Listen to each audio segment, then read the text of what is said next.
উর্বশীর একটা কথা এখন কাঁদিয়ে দিল কানেতে আসা সেরা সুন্দরীদের।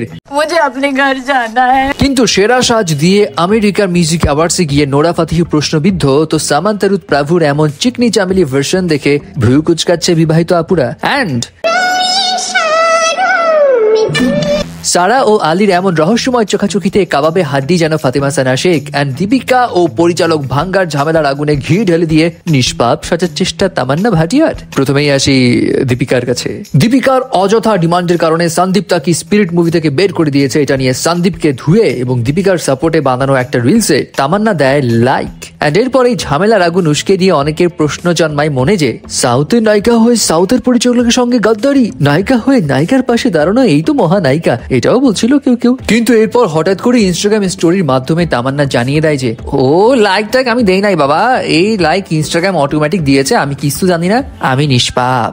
বাট পাপ তো আলী জাফর ঘটাতেই চলেছিল বোধ হয় না, মানে ইভেন্টে সারা অ্যান্ড আলীর চোখাচোখির যে ইশারা এমন রহস্যময় ছিল যে সবাই তো আলী জাফরের বান্দি নিচে চারটাকে ধুমায় ট্যাগ মারছিল। কেউ কেউ তো বলছিল আলী অ্যান্ড আলী মিলে আরেক আলী বানানোর চেষ্টায় ছিল নাকি। এনিওয়ে, তবে সারা শুধু আলীর দিকে নয়, আদিত্য রয় কাপুরের দিকেও এমন নাগারে নিব্বি নজরে তাকিয়ে ছিল যে যেন আদিত্য চালাকের প্রোডাক্ট পরে এসেছিল। না মানে চালাককে কিন্তু নজর আটকে যাওয়ার মতো টি শার্টও আছে, আবার হাফ স্লিভ কিভান কলার শার্টও আছে। যার যেটা লাগে নিয়েন, যেগুলো আবার আরামও দেয় চরম। ক্যাশ অন ডেলিভারিতে প্রোডাক্টগুলো নিতে ভিজিট করুন চালাকের ফেসবুক পেজ এন্ড ওয়েবসাইট। এবার আসি উর্বশীর কাছে। উর্বশী রটিলা কান ফেস্টিভ্যালে 5-6টা জায়গাটা ছিল, ভালো ছিল, কিন্তু এইবার এমন এক কথা বললো রে বাবা।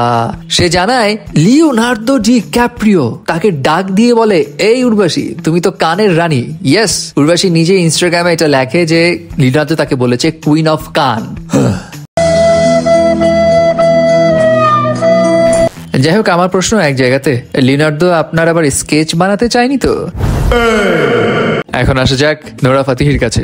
নোরা ফাতেহি অনেকদিন পর আসলো কোন এক ইভেন্টে একদম চকচকে ঝকমকে সাজ দিয়ে। অ্যান্ড নোরার যেই সোয়াগে হাজির হলো সেই সোয়াগটা ঠিকঠাক ছিল, বাট ইভেন্টটা বোধহয় বেমানান ছিল। মানে অনেকের কাছে মনে হয়েছে নোরা অ্যাকচুয়ালি গিয়েছিল আমেরিকান মিউজিক অ্যাওয়ার্ডসে এবং এটা তার ডেবু ছিল। সে ইন্ডিয়ান হয়ে আমেরিকাতে কেন গেল, কি তার অবদান, এই প্রশ্ন অনেকের। কিন্তু সে অ্যাকচুয়ালি গিয়েছিল তার সিঙ্গেল অ্যালবাম স্নেকের সাকসেসের জন্য, যেটা ওয়ার্ল্ড ওয়াইড 130 মিলিয়নের বেশি মানুষ দেখেছে। আর তার পপুলারিটি আসলে বাইরের দেশেও আছে, যেটা এই ভিডিওর ঝলক দেখলেই বোঝা যায়। এছাড়া সামান্তা রুথ প্রাভু সেও আবার আরেক ইভেন্টে হাজির হয় একদম অন্যরকম একটা ভাইবে। সামান্তাকে দেখে কেউ কেউ বলছে Sam you are on fire, তো আবার কারো কারো দাবি যতই সাজো না কেন তোমার উন্নতি ঘটাতে হবে স্বাস্থ্যের। ভালো লাগছে না এসব পোশাকে? না আসলে একটু ডিফারেন্ট তো লাগছে, বাট আপনার কাছে কি মনে হয়, ভালো লাগছে নাকি উন্নতি ঘটাতে হবে?